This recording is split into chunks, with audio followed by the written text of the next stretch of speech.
There are people that talk about a light.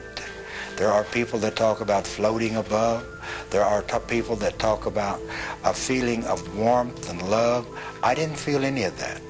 I felt none of that. I felt untold terror. When I came to, Dr. Allen said my hair was literally standing on the end. It was an incredible experience to see that there is life beyond life. Everyday people like you and me, living their lives one minute and the next they lay dying, having never known or believed the message of salvation. They traveled from this world to one beyond, but what they found was pure terror. They returned, and these are their true stories. It's very easy to be an atheist when you're successful, but it's very difficult to be an atheist when you're laying on your deathbed. Tonight, renowned cardiologist and author Dr. Maurice Rawlings takes you on a journey few have ever spoken of. So I called out into the darkness, Jesus, please save me. And that you could either go to heaven or you'll go to hell, and there ain't nothing else. Hear the voice of one that has heard the screams. This may be your only chance to safely go to hell and back.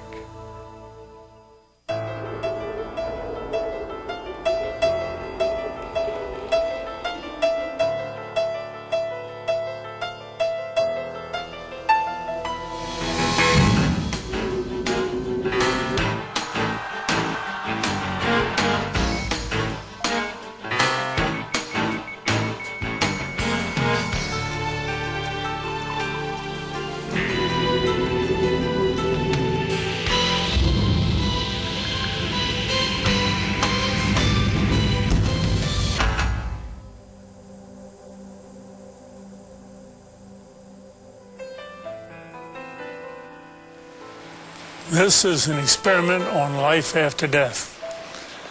All through history, man has predicted life after death. All Bibles are based on life after death, all religions. But where are they? Who's come back to show us there's life after death?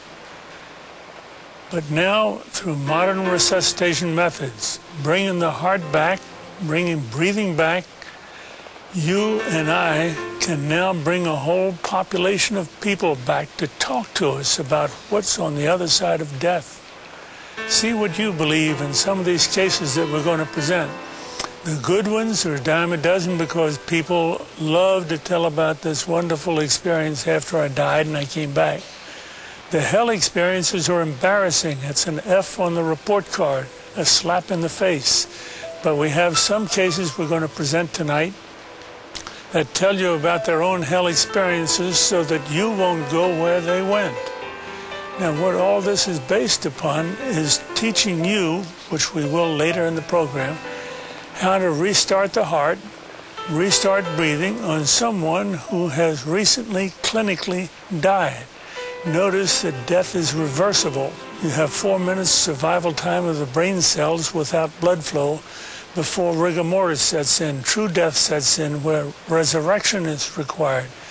Something man can't do. We can do resuscitation, something God has permitted us to do. And how many hell experiences have had salvation on the floor, conversion on the floor, and only remember the good experiences to report? Such was not the case in Ronald Reagan. He had his little boy with him who was going to a 7-Eleven store and got in an argument. A bottle was broken. He became stabbed multiple times by his assailant. And then the rest of the story we're going to present to you on film. In 1972, my life was broken. I was a drug addict. I was a criminal. My family was broken. My wife had filed for divorce a couple of times. My children were afraid of me. I really couldn't hold a job. My mental state was terrible. And it was in that frame of life that I took my 6-year-old son one night and went down to a little market going inside to purchase some things.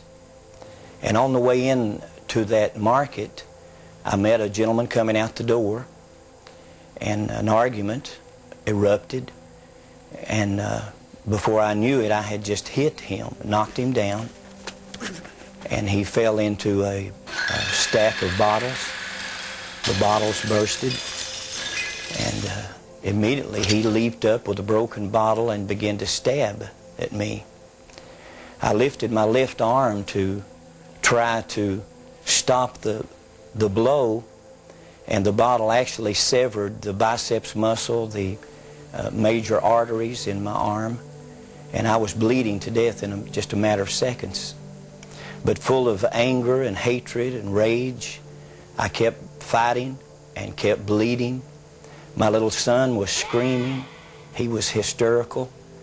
But the man that ran the store came over and said, if you don't get to a hospital, you'll bleed to death in just a few minutes.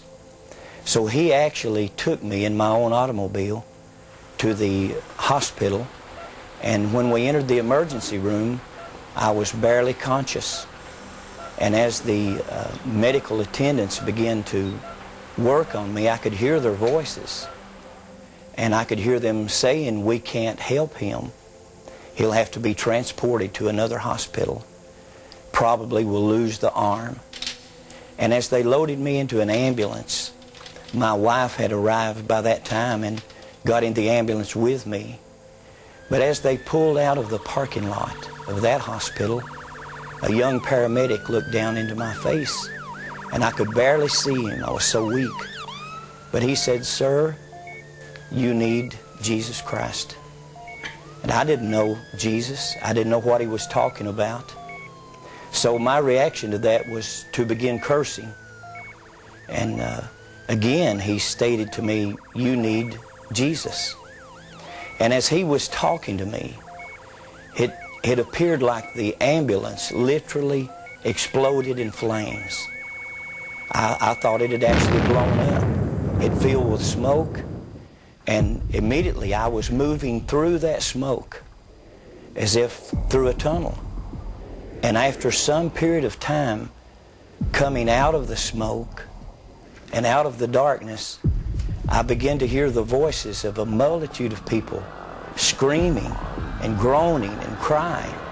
But as I looked down, the sensation was looking down upon a volcanic opening and seeing fire and smoke and people inside of this burning place screaming and crying. They were burning, but they weren't burning up. They weren't being consumed. And then the sensation of moving downward into this.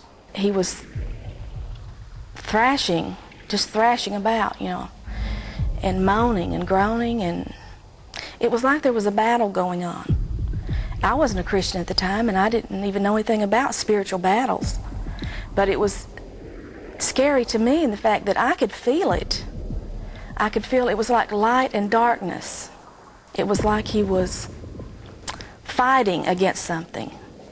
And I didn't know what, but now I know, you know, he was seeing the vision of hell. But the most terrible part of it, I began to recognize many of the people that I was seeing in these flames, as if a close-up lens on a camera was bringing their faces close to me. I could see their features and see the agony and the pain and the frustration. And a number of them began to call my name and said, "Ronnie, don't come to this place. There's no way out. There's no escape. If you come here, there's no way out."